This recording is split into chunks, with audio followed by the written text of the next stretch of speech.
الله ربي والإسلام ديني ومحمدا رسول الله.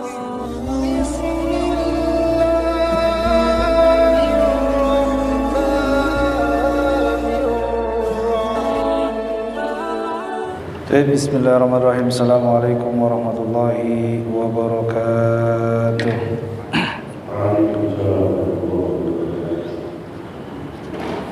Innal hamdalillah nahmaduhu wa nasta'inuhu wa nastaghfiruhu wa nastahdihi wa na'udzu billahi min shururi anfusina wa min sayyiati a'malina may yahdihillahu fala mudilla lahu wa may yudlilhu fala hadiya lahu wa asyhadu an la ilaha illallah wahdahu la syarika lahu wa asyhadu anna Muhammadan abduhu wa rasuluh. Allahumma salli wa sallim wa barik wa azim wa karim wa syarif ala hadha nabiyil karim wa ala alihi wa sahbihi ajma'in, amma ba'du. Ahibahil kiram, bapak-bapak, ibu-ibu jemaah Masjid Raya Insan yang dimuliakan oleh Allah Subhanahu wa taala. Alhamdulillah, pada hari ini kita masih diberikan kesempatan oleh Allah untuk sama-sama melanjutkan diskusi kita terkait dengan kitab shalah dalam kitab fikih al-madzhab arba'ah, fikih 4 mazhab. Kita lanjutkan diskusi ini untuk sama-sama sebagai sebuah dasar untuk kita merefleksikan kehidupan kita dan juga kita merefresh pemahaman kita terkait dengan sholat. Tapi seperti biasa Bapak Ibu, sebelum kita mulai forum ini, marilah sama-sama kita kirimkan Al-Fatihah, terutama kepada sanak famili kita, orang tua kita, anak kita, istri kita, suami kita, tetangga-tetangga kita, orang yang pernah berbuat baik dalam kehidupan kita atau yang pernah berbuat tidak baik dalam kehidupan kita, untuk guru-guru kita, para masyayikh, para kiai, para alim ulama, para habaib, dan juga guru-guru kita dari tingkat TK, SD, SMP, SMA, kuliah. Jika mereka semua pada hari ini dalam keadaan Allah telah tetapkan kepada mereka kematian, agar Allah Subhanahu wa taala mengampuni dosa kita dan dosa mereka, menjadikan kubur mereka sebagai raudhah min riyadil jannatil firdaus. Amin. Jika mereka pada hari ini dalam keadaan sakit, agar Allah Subhanahu wa taala menyembuhkan segala penyakit kita dan penyakit mereka. Jika mereka semua pada hari dalam keadaan sehat walafiat, agar Allah Subhanahu wa taala terus memberikan keberkahan dunia akhirat dan juga kesehatan kepada kita dan mereka. Ala hadiniyah wa bikulli niyatin shalihah wa ila hadratin Nabi Mustafa Rasulullah sallallahu alaihi wasallam wa barakatuh. Fatihah. Al-Fatihah.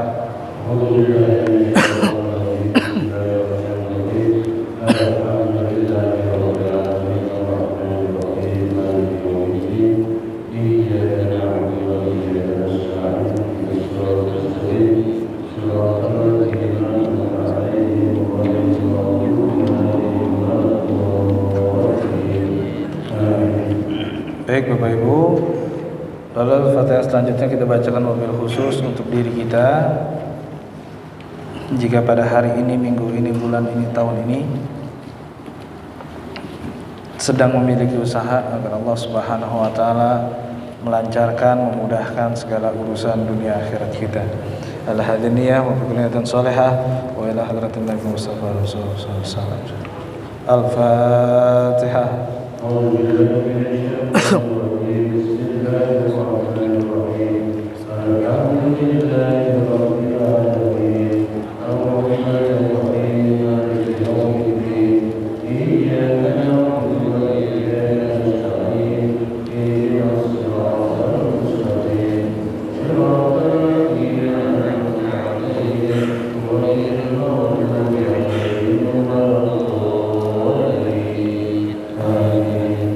Bapak Ibu dan juga adik-adik, marilah sama-sama kita mulai forum ini dengan sama-sama membaca Al-Basmalah. Bismillahirrahmanirrahim. Kita lanjutkan Bapak Ibu dan adik-adik kitab shalah ya.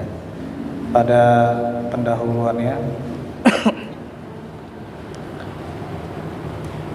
dalam subbab hikmah asyuriyah. hukum atau hikmah daripada disyariatkannya sholat. Ya. Kita baca fal ghurdul hakiki minas sholat.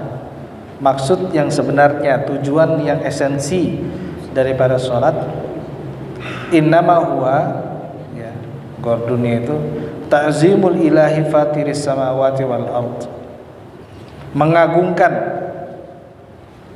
ya, Tuhan yang telah membentangkan, yang telah menciptakan langit dan bumi, bil khusyu'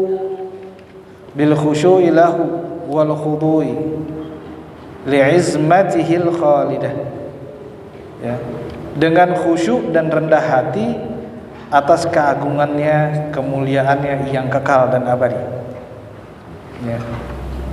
Salat itu maksudnya adalah apa? Mengagungkan Tuhan, mengagungkan Allah Subhanahu wa taala yang telah menciptakan langit dan bumi. Ya. Dengan apa? Dengan khusyuk. Dengan khusyuk dan khudu, yaitu apa? Merendahkan diri. Ya. Li'izmatil khalidah wa izzatihil abadiyah. Dan apa? Dan pertolongan yang akan terus mengalir.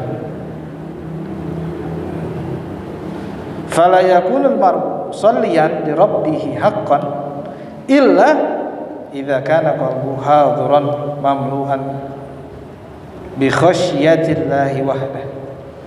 Ya. Tidak seorang mukmin, tidak seorang manusia dikatakan dia sholat, dia ibadah untuk Tuhannya secara benar, kecuali idza kana, jika qalbuhu hadiran, hatinya itu hadir, dan hatinya itu dipenuhi dengan khusyuk kepada Allah Subhanahu wa taala. Ya. Jadi coba kita refleksikan diri kita. Ya, kalau kita dikatakan benar-benar sholat, maka pada saat itu hati kita itu dipenuhi rasa kekhusyuan, ya, dan juga takut kepada Allah Subhanahu wa taala. Fala yaghib an munajatihi bil wasawisil kadhibah wal khawatir dharrah. Nah, pada saat itu kita bisa pahami bahwa, ya, manusia yang bisa melepaskan daripada bisikan-bisikan, ya, bisikan-bisikan yang bohong.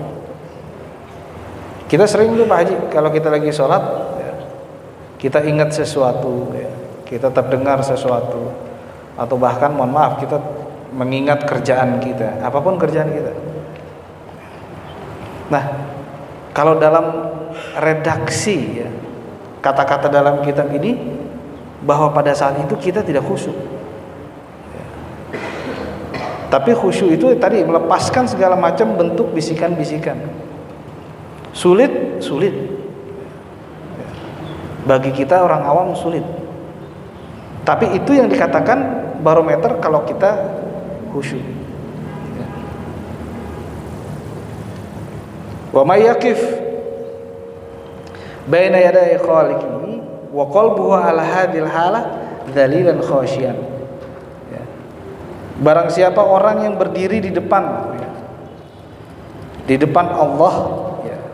Jadi orang sholat itu, para alim ulama mengatakan kalau kita sholat berarti pada saat itu kita berdiri di hadapan Allah, maka pada saat itu adalah hati kita khasyian, khusyuk, khaifan, takut, wa jalal min jalali dzalikal khaliqul qadir qahar. Kita takut kepada Allah Subhanahu wa taala. Ya. Hati kita itu bergetar lagi. Seperti orang ngos-ngosan, ya.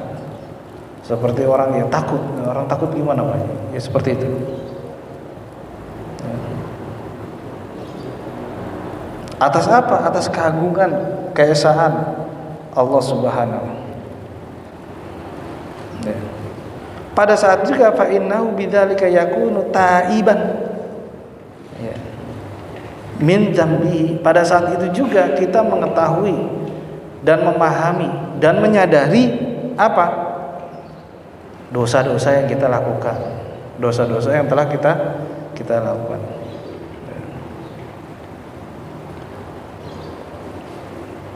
Dan lalu Allah Subhanahu wa taala berfirman dalam Al-Qur'an, innas salata tanha 'anil fahsya'i wal munkar. Sesungguhnya salat itu mencegah perbuatan keji dan mungkar. Lalu dijelaskan dari paragraf selanjutnya, fasolatul lati tanha 'anil fahsya'i wal munkar. Salat yang bisa mencegah perbuatan keji dan mungkar. Nah, ini kita garis bawahi. Sesungguhnya salat yang bisa mencegah dari perbuatan keji dan mungkar, hiya tilka salatul lati yakunul abdu fiha mu'azzaman li rabbih. Ya. Pada saat itu seorang hamba yang salatnya adalah mengagungkan, ketika salat kita mengagungkan Allah. Khaifan minhu, takut kepada Allah atas apa?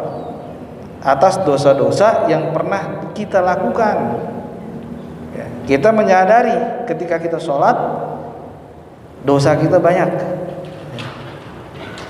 kekhilafan kita banyak, baik yang sadar atau tidak sadar. Rojian roh, dan mengharapkan rahmat Allah Subhanahu wa taala. Fa hifzu kulli wahidin min salatihi innama huwa biqadari khaufi min Allah. Dan dia selalu menjaga, secara esensinya selalu menjaga bahwa di dalam salatnya itu selalu muncul rasa takut daripada Allah. Atas dasar itu maka terbekaslah ya, di dalam hatinya bi khusyatihi, ya, dengan kekhusyuannya, dengan rasa tadi takut. Inna Allah subhanahu innama yanzuru ila qulubi ibadihi la ila suwarihim zahir. Sesungguhnya Allah itu melihat, Pak Haji, Bapak Ibu, Allah melihat bukan kepada paras kita, bukan kepada bentuk tubuh kita, bukan kepada tubuh kita bahasa ini. Tetapi Allah ketika melihat sholat kita, ya, itu melihat kepada apa? Kepada hati kita. Ya. Kenapa? Karena ada sebuah ayat yang menyebutkan, kalau Allah Ta'ala aqimis sholat li dzikri, dirikanlah sholat untuk mengingatku. Sholat untuk mengingat aku. Ya, kita sering terbentur dengan fata morgana. Sholat itu adalah merupakan pencirian daripada tubuh kita. Ya, pencirian kepada tubuh kita. Tetapi lihat, apakah sholat dengan pakaian bagus itu bagus? Dengan pakaian bersih, artinya bersih itu bagus. Bagus. Tetapi yang lebih bagus lagi adalah ketika pakaian kita bersih, hati kita pun bersih. Ya. Ketika pakaian kita bersih, hati kita pun bersih. Ya. Nah, jangan sampai pakaian kita saja yang bersih, hati kita ketika menghadap Allah Subhanahu wa taala tidak bersih. Nah, ini yang menjadi bahaya. Karena kenapa? Karena ketika manusia sholat, sebenarnya manusia pada saat itu adalah mengingat Allah. Ketika kita sholat, kita mengingat Allah. Ya. Tapi kalau hanya mengingat saja tanpa ada terbersih di hati kita al-khusyu tadi, kekhusyuan, ya, maka itu yang menjadi masalah sebenarnya. Nah, maka sholat yang melarang atau yang mencegah manusia, mencegah kita dari perbuatan keji dan mungkar adalah sholat tadi, yang merasa bahwa diri kita pada saat sholat kita berhadapan langsung dengan Allah. Ya. Pada saat itu hati dipenuhi dengan rasa khusyuk, khudu, rendah hati kepada Allah. Ya. Makanya dalam mazhab Syafi'i itu ketika kita sholat Allahu Akbar, kita mengarah kepada tempat sujud. Ya, itu salah satu posisi dan hikmahnya, kita menundukkan hati. Ya, menundukkan hati. Bagaimana orang bisa khusyuk dan khudu itu tergantung daripada bagaimana manusia, bagaimana kita mempraktekannya. Ya. Seperti yang pernah saya sebutkan, ada orang yang sholat, mohon maaf ya, ketika takbir Allahu Akbar nggak jadi, lalu Allah nggak jadi lagi. Ada yang Allahu Akbar, ada juga yang Allahu Akbar. Mana yang lebih baik antara orang itu? Sebenarnya kita tidak bisa menilai dan tidak bisa memprediksi apakah orang yang pertama itu khusyuk, kedua khusyuk, ketiga khusyuk, atau yang terakhir khusyuk. Tetapi yang kita ketahui adalah semua orang itu setidaknya berusaha untuk mengkhusyukkan dirinya di hadapan Allah. Jadi sebenarnya tadi, karena ketika dia berusaha, kita berusaha. Ada yang berusaha dengan semaksimal mungkin, ada yang berusaha tidak semaksimal mungkin, tapi hasilnya sama. Allahu Akbar. Atau ada yang dengan susah payah untuk mendetakkan ya bahasanya, mendetakkan Allahu Akbar, biar detak, ada getarannya. Boleh semuanya, silakan. Itu bagaimana bukan kreativitas, bagaimana kita bisa menghadirkan dan berusaha untuk menghadirkan Allah di dalam sholat kita. Bagaimana kita bisa merasakan tadi khusyuk tadi ketika kita sholat. Ya. Nah, pada saat itulah kalau orang yang bisa menghadirkan Allah jika kita bisa diberikan kenikmatan oleh Allah untuk menghadirkan, ya, merasa bahwa diri kita itu berdiri dan sujud di hadapan Allah, maka hati kita sebenarnya sudah dalam posisi khusyuk.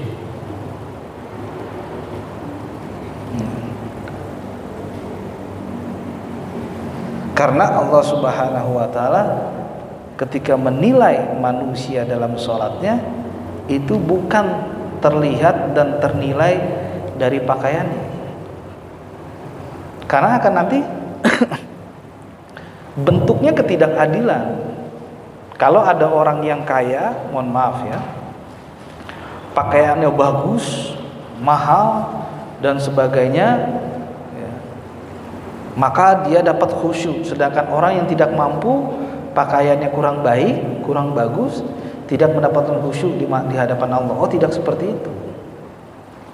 Ya, tidak bisa diukur dari segi materi ketika kita ibadah kepada Allah Subhanahu. Apapun dia level kita dalam strata sosial, tentu orang yang paling baik adalah orang yang tadi berusaha menjadi hamba ketika sholat. Karena sholat sebenarnya dipahami, ketika kita sholat kita memahami bahwa sholat adalah waktu dan saat kita berkomunikasi dengan Allah, saat kita menjadi hamba dan menghadirkan kekhusyuan kita, ya, kita menghadirkan keagungan Allah yang telah menciptakan kita, menciptakan langit dan bumi, ya. Pada saat itu kita hadirkan. Ya. Sulit nggak? Sulit. Bagi kita orang awam sulit. Tapi sulit itu bukan berarti tidak bisa. Nah, sulit kita itu berarti kita dituntut agar ada effortnya, ada usahanya lebih untuk bisa pada posisi itu. Bukan berarti kita tidak bisa. Ya. Contoh simpelnya Pak Haji begini. Kalau adik-adik kita merasa saat ini masih duduk di SMP atau SMA, merasa ya, orang yang kuliah itu sulit, ya, mengambil S1 itu sulit. Tetapi ketika kita pada posisi itu, dengan adanya effort dan usaha kita yang mendalam, maka itu bisa kita lalui dan kita mendapatkan bahasanya gelar. Sama, yang sudah S1 merasakan yang S2 itu sulit, yang S2 merasa yang S3 itu sulit, yang S3 merasa seperti profesor itu sulit kalau dalam tatanan level pendidikan di dunia ini. Tetapi bukan berarti tidak bisa. Semuanya bisa, tergantung bagaimana kita menggapainya. Ya, tidak ada batasan, tidak ada kalau dia orang nggak mampu, dia nggak bisa mencapai rasa khusyuk tadi. Oh, tidak ada. Khusyuk hanya khusus orang-orang A, orang-orang tipe B, tipe C, tidak ada. Semuanya bisa. Kenapa? Karena Allah pada saat itu melihat kepada hati kita. Ya, kalau orang yang the have, ketika dia sholat merasa pengen sombong karena pengen dilihat, dia pakai baju bagus, sarung bagus, peci bagus, apakah bernilai? Ya tidak. Nah, kembali lagi, tapi apakah kita bisa memberikan penilaian kepada seseorang? Lebih baik kita menilai diri kita untuk kita jadikan refleksi diri kita. Kenapa? Karena saking azimnya, saking besarnya, saking mulianya, ya, pada saat kita berinteraksi langsung dengan Allah Subhanahu wa Ta'ala. Ya. Kalau Pak Haji baca kitab-kitab tafsir, itu dalam menjelaskan surat Al-Fatihah, itu jelas sekali, ulama menjelaskan bahwa ketika kita membaca Al-Fatihah dalam sholat itu merupakan sebuah titik awal di mana kita berkomunikasi langsung dengan Allah Subhanahu wa Ta'ala. Khususnya di dalam kitab Imam Ibnu Arabi, Rahmatul minar Rahman fi tafsir wa isaratil Quran, dalam bukunya, dalam kitab tafsirnya. Nah, kita jadi tidak bisa menilai dan merasa bahwa ada orang yang sholatnya rajin, mohon maaf ya, ini barometer ya, kita bisa memvalidasi. Orang yang sholatnya rajin tapi mohon maaf, misalnya korupsinya pun rajin. Orang yang sholatnya rajin tapi kok kejahatannya pun rajin. Orang yang sholatnya rajin tapi zolimnya pun rajin kepada bawahannya. Nah, ini kita bisa justifikasi, kita bisa menilai untuk diri kita, berarti ada yang salah di sholatnya. Atau mohon maaf, sholat kita bagus, rajin, tetapi kita zolim sama bawahan kita, misalnya sama staf kita, sama teman kita. Bukannya kita untuk menilai orang, tapi ketika kita menilai diri kita sendiri, berarti sholat kita bermasalah. Kalau sholat kita bermasalah, Pak Haji, apa yang akan kita bawa ketika bertemu dengan Allah? Harta kita, kerjaan kita, titel kita, anak kita, istri kita, dunia kita, nggak ada yang bisa kita bawa. Lah, kalau sholat kita bermasalah, berarti apapun resikonya kita akan tanggung nanti karena sholat kita bermasalah. Karena pertama kali yang akan dihisab oleh Allah di hari kiamat terhadap hambanya adalah sholat lagi.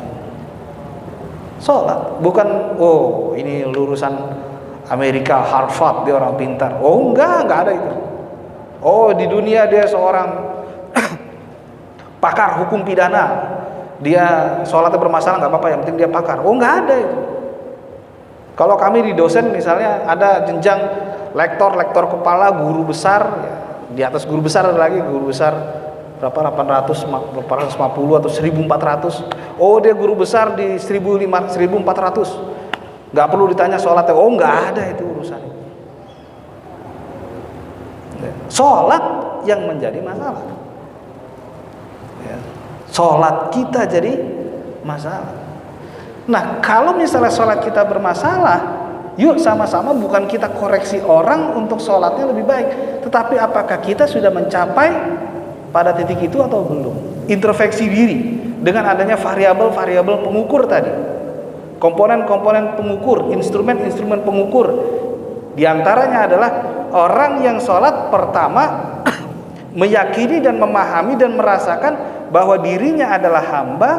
Pada saat itu juga kita merasa bahwa di hadapan kita adalah keagungan Allah. Terdetik pada saat itu adalah khusyuk. Khusyuk melahirkan rasa takut kita kepada Allah.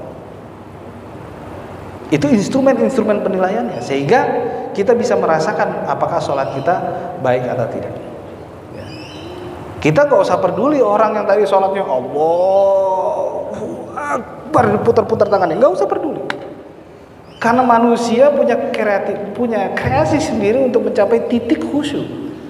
Kalau kita pada posisi orang yang biasa saja, gak masalah. Jadi bagi saya itu tidak ada perdebatan antara, tapi bagaimana yang menjadi kalau bahasa the core problemnya itu apa? Masalah intinya itu apa? Masalah intinya adalah khusyuk. Nah, bagaimana menuju khusyuk? Setidaknya ada cara yang bisa kita tempuh, ada variabel pendukung yang kita bisa, oh ternyata A, B, C, D baru kita temukan. Sehingga menghasilkan satu kesimpulan, oh bahwa kita sholat kita baik setidaknya menurut kita. Ya.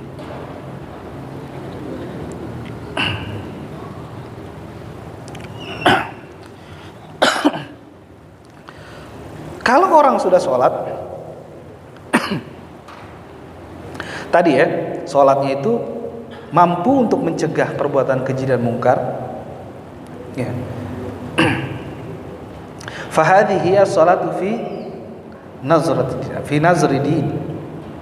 Ini adalah sholat yang sesuai dengan agama. Hiya bihadzal ma'na laha asasun ahsanul athari fi tahdhibin nafs. Salat yang seperti itu Pak Haji adalah salat yang bagus dalam pembentukan personal manusia. Wa taqwimul akhlak, dan memperkokoh akhlak. Fa inna fi kulli juz'in min ajzaiha tamrinan ala fadilati min fadailil khalqiyah. Karena dari setiap gerakan sholat, dari setiap apapun yang dilakukan dalam sholat, itu merupakan sebuah tempat kita melakukan pelatihan untuk menjadi apa? Menjadi manusia yang sebaik-baiknya penciptaan. Dalam sholat kita melatih diri kita ya untuk menjadi sebaik-baiknya penciptaan. Wa ta'widan ala sifati minas sifatil hamidah. Nah, pada saat itu juga kita sudah mempraktekkan dan mengamalkan dari segala macam bentuk sifat-sifat yang terpuji.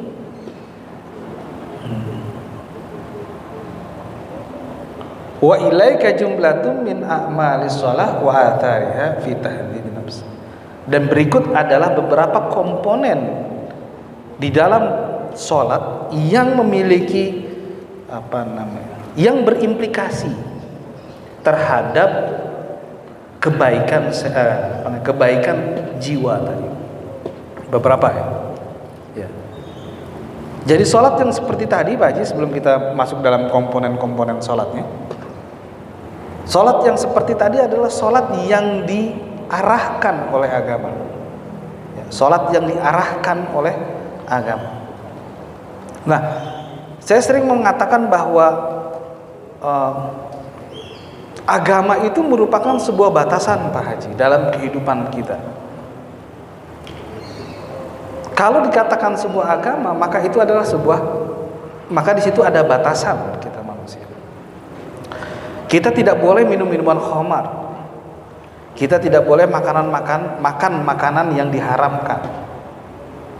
Tapi jika sesuatu itu tidak ada batasan, maka secara otomatis bisa kita pahami bahwa kita tidak memiliki agama. Kalau kita tidak memiliki batasan dalam kehidupan kita, secara otomatis kita bisa pahami bahwa kita tidak memiliki agama. Ya. Kalau saya di kelas suka tegas mengatakan bahwa saya seperti ini. Kalau ada manusia yang tidak memiliki batasan, maka jangan pernah mendiskusikan kepadanya tentang batasan. Karena batasan itu hanya berlaku bagi orang yang memiliki batasan. Agama esensinya adalah batasan bagi manusia. Ya. Dan sholat pun esensinya itu merupakan elemen penting dalam agama, sehingga sholat itu merupakan batasan-batasan manusia. Nah, di dalam batasan itu secara tidak langsung kita dilatih untuk menjadi manusia sebaik-baiknya manusia. Nah, kalau manusia sudah baik, dengan sholatnya baik, maka fahsya dan mungkar itu sulit terjadi. Tetapi kalau manusia dia sholat, tetapi sholatnya tidak sampai titik yang dijelaskan, titik pengukuran minimal titik pengukuran minimal dalam variabel kehusyuan, maka jangan disalahkan sholatnya atau jangan disalahkan agamanya, tapi disalahkan orang itu atau diri kita pada sholat kita itu bermasalah. Ya tadi contohnya, ada orang sholatnya rajin tapi berbuat tidak baik, ya, atau bahkan diri kita, hanya Allah dan diri kita yang tahu. Nah, kita memohon untuk diberikan kemudahan, kemuliaan oleh Allah untuk sholat kita lebih baik lagi. Komponen di dalamnya yang pertama adalah awalan an-niyah, niat. Jadi sebelum kita sholat itu adanya niat.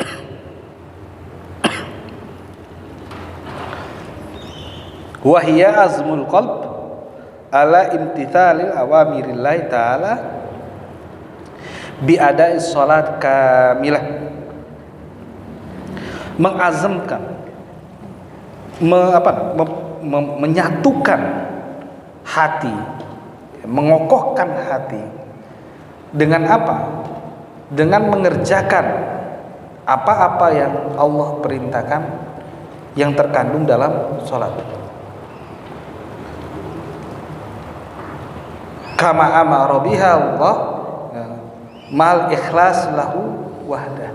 Di dalam sholat dengan niat itu, maka pada saat itu juga kita memposisikan diri kita dan mengucapkan diri kita dalam niat itu adalah apa? Ikhlas ibadah kepada Allah. Ikhlas ibadah kepada Allah. Bukan ibadah karena kita pengen dikeluarkan kesulitan dari ujian Allah. Ibadahnya ikhlas karena Allah.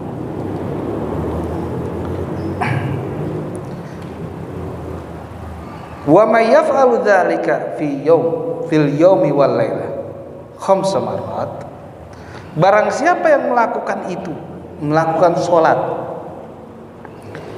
setiap hari dan malam, ya, 5 waktu, fala raiba fihi anna al-ikhlas yantabi'a fi nafsi, maka tidak diragukan ikhlas ibadah kepada Allah itu bersemayam dalam diri kita. Nah, kembali lagi Pak Haji, Ya, orang yang sholat 5 waktu seperti kita nih Pak Haji. Kita sholat 5 waktu. Tapi kita ketika ibadah itu tidak muncul ikhlas kita ibadah kepada Allah. Maka sholat kita bermasalah berarti. Ya. Karena tadi rasa ikhlas kita ibadah kita kepada Allah tidak muncul dan tidak membekas dalam hati kita. Di dalam niat tadi. Ya. Kan kalau lihat lillahi ta'ala, hanya untuk Allah.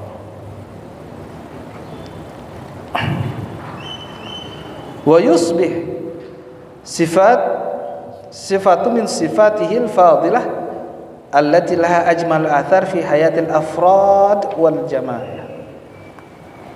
Dan pada saat itu membekaslah sifat-sifat yang mulia, ya, dan memberikan efek yang bagus dalam kehidupan secara personal maupun secara komunitas.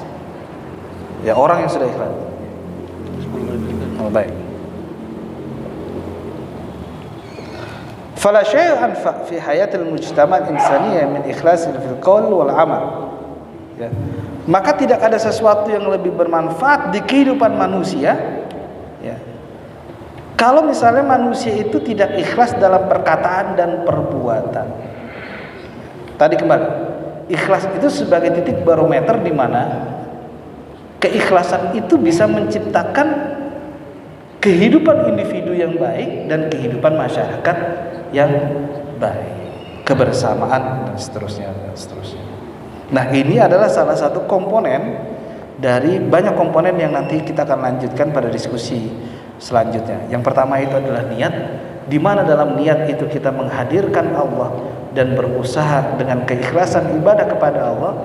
Ketika keikhlasan kita kepada Allah, ibadah kepada Allah, maka secara otomatis juga keikhlasan itu akan membekas kepada diri kita, yang akan kita bisa proyeksikan ketika kita berucap dan melakukan perbuatan untuk diri kita dan untuk masyarakat pada posisi ikhlas. Baik Pak Haji, itu mungkin yang bisa kita diskusikan. Selanjutnya apabila ada yang tanyakan kami persilahkan. Iya.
Ya, waalaikumsalam. Ya, itulah hikmah daripada keagungan daripada sifat rahasia Allah. Begini saja, ada orang yang nggak pernah sholat, tapi rezekinya tuh lancar misalnya. Kita sholat malam, sholat tahajud, dalam tanda kutip rezeki kita kurang lancar. Oke. Satu. Yang kedua, ada misalnya orang yang jarang sholat, tiba-tiba ketika ada musibah sholat, ya, sakit misalnya gitu. Tapi pada saat itu juga sakitnya sembuh.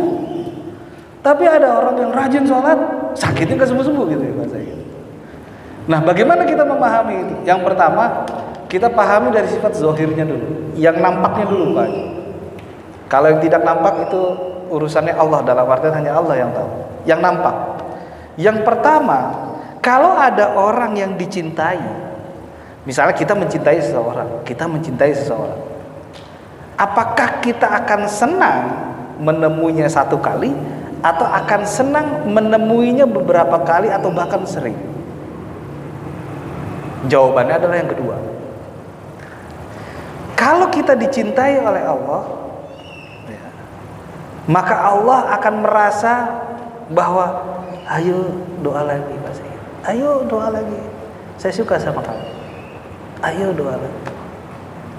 Ada orang yang tadi ya udahlah, yang penting beres urusannya gitu, bahasa gitu ya.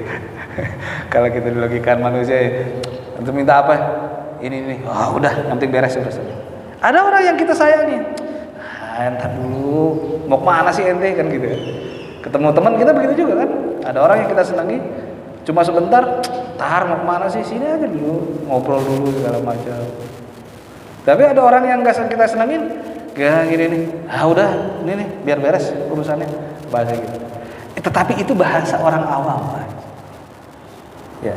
Yang pertama adalah kita mesti memahami bahwa apakah doa kita diistijabah oleh, dikabulkan oleh. Yang perlu kita pahami dan kita yakini adalah doa kita diistijabah. Tapi permasalahan kapan diistijabah itu yang menjadi masalah. Masalah bagi kita. Tetapi sebenarnya bukan masalah. Doa kita diistijabah adalah rahasia dari Allah Subhanahu wa taala kapan diistijabah. Sekarang begini Pak Haji, simpel saja. Ini bahasa saya orang awam. Sering saya ungkapkan. Kita nggak punya uang nih Pak Haji. Besok anak mau bayaran sekolah, bingung kita.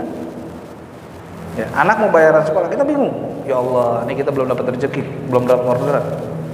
Ini udah mau akhir bulan, kontrakan udah mau nuntut. Ya. Anak sekolah belum bayaran. Ya Allah, berikan saya uang 1 juta rupiah buat bayar kontrakan sama buat bayar anak sekolah.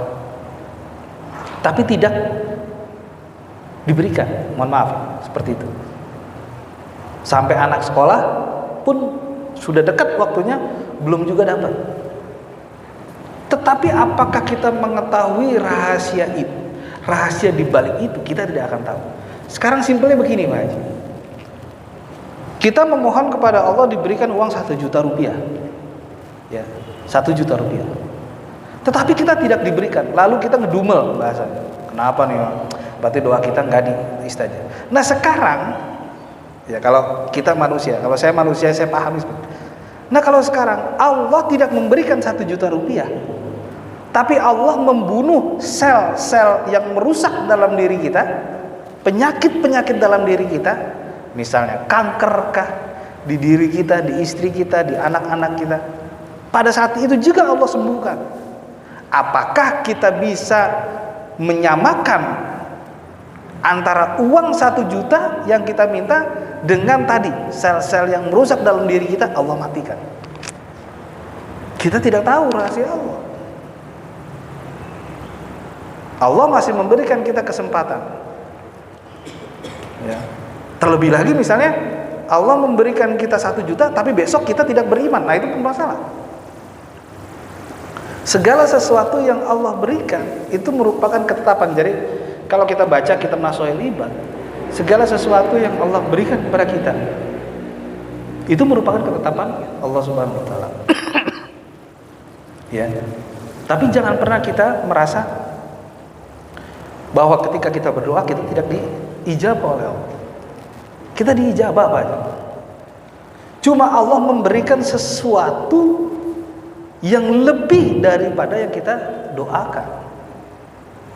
Pasti itu. Saya merasa seperti itu.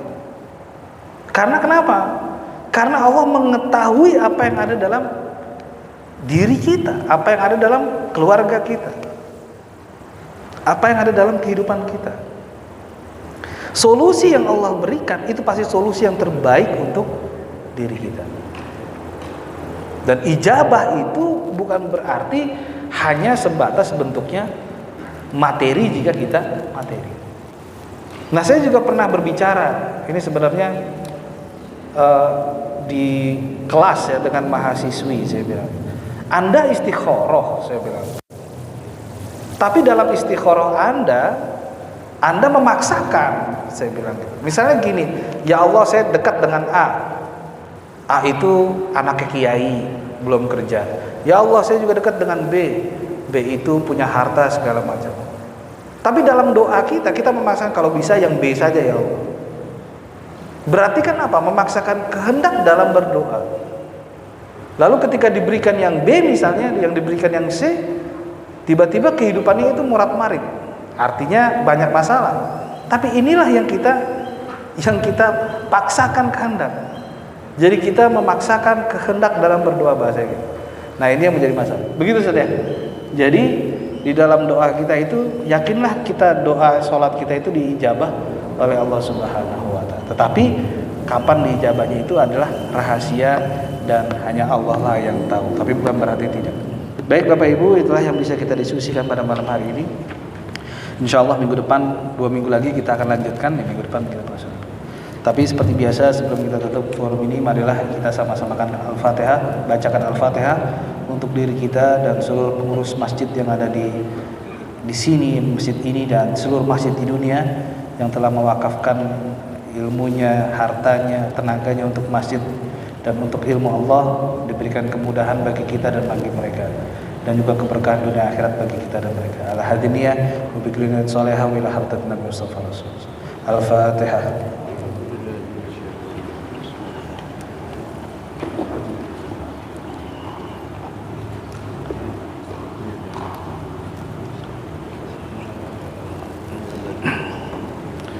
Amin amin ya rabbal alamin. Baik, marilah sama-sama kita tutup dengan sama-sama baca alhamdulillah. Wallahu muwaffiq ila thoriq. Wassalamualaikum warahmatullahi wabarakatuh.